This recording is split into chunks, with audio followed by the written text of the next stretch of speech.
While much of the Dodge lineup has been facelifted over the past year or two, the Charger has been completely re-engineered. We're talking about a new body, a new interior, a new chassis, and an important new V6 engine.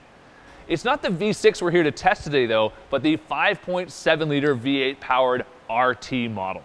Dodge actually bills it as the most affordable V8 powered sedan on the market. And while that may be a shrinking segment, we have to think the Charger would fare well even if it wasn't.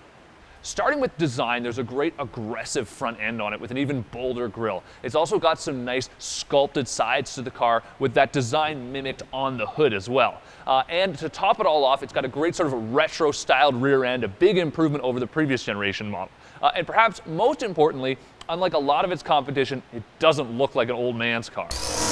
With a 5.7-liter V8 under a hood, the car makes a lot of power, 370 horsepower and 395 pound-feet of torque. So it goes without saying that it is very fast. The problem is getting access to all that power with a pretty lethargic throttle pedal. Rated at 16 miles per gallon in the city and 23 on the highway, we were actually pleasantly surprised when we got 26 miles per gallon on a pretty lengthy road trip we took over the weekend. The Charger suspension is actually a bit stiffer than you might expect from a large car, although that's actually quite refreshing. And we find that on long highway drives, because of its long wheelbase, it's pretty comfortable anyway, and it's much better handling vehicle than we expected. As a big sedan, it obviously prefers long, swoopy curves as opposed to an autocross course. However, it is quite able to dive into a corner, especially if you're, darting through traffic or you're in, a busy downtown area. It transitions quite nicely and doesn't just sort of lean over on itself. It really is quite a capable handling machine. Apart from throttle response, we do have some other small gripes about the car, and they're mostly related to its interior. We're talking about things like kind of this cheap finish that's on the dash and the center console, as well as just how the transmission feels when it goes in and out of gear. It just feels cheap. But apart from that, when you look at the interior, even probably from the camera, it looks like a full-grade luxury interior in here. Very, very nice, especially with the black and the tan going on. But the reality is when you get up close, you can see the leather isn't all that high a grade. And on the doors here, this may be leather, but the rest of this is actually plastic, and it kind of makes the leather look more like plastic than the other way around. On top of that, visibility isn't great outside of the car. They've also, for such a huge car, have some really tiny mirrors. And there's some other small things, like the fact that there's really nowhere to grab the trunk when you want to close it. And at 6'1", even I have to reach all the way up, so I can't imagine what a lot of other people have to do. That said, some of the things we do like most about the car are also found in the interior. We're talking about some things, some premium options that you get on a fully loaded RT Max spec model, which is what this car is.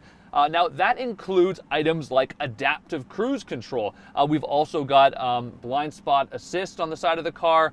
We've got heated and cooled cup holders. The rear seats are even heated. And we've got parking sensors, a heated steering wheel, a collision warning system, and perhaps the best feature of the car is Chrysler's Uconnect system in this great big dash right here on the screen. It's really, really simple to navigate. Anybody can figure this out. Unlike a lot of other systems on the market, you can just switch from the controls here. You can head over to your climate control for the rest of the car. You got a button for navigation, and it's a Garmin system, so it's incredibly easy to use, or just switch over to the radio. It's all very simple, and a lot of automakers would be wise to take a look at this.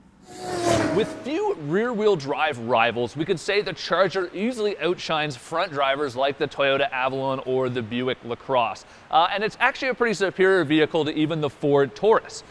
There are few rivals then for it left. We're talking about the Chrysler 300, which comes within the Chrysler Corporation, or you have to look overseas to the Hyundai Genesis sedan, which is a solid offering, although it starts at $35,000, where this Charger fully spec'd out with all the goodies and the big V8 engine ends.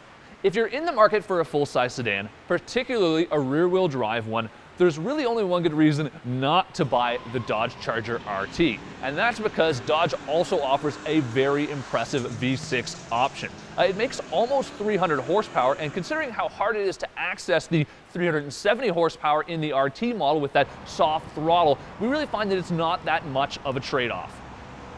And with a new 8-speed automatic transmission being offered with that V6 engine option, you can also get as much as 31 miles per gallon on the highway. An impressive argument for the V6.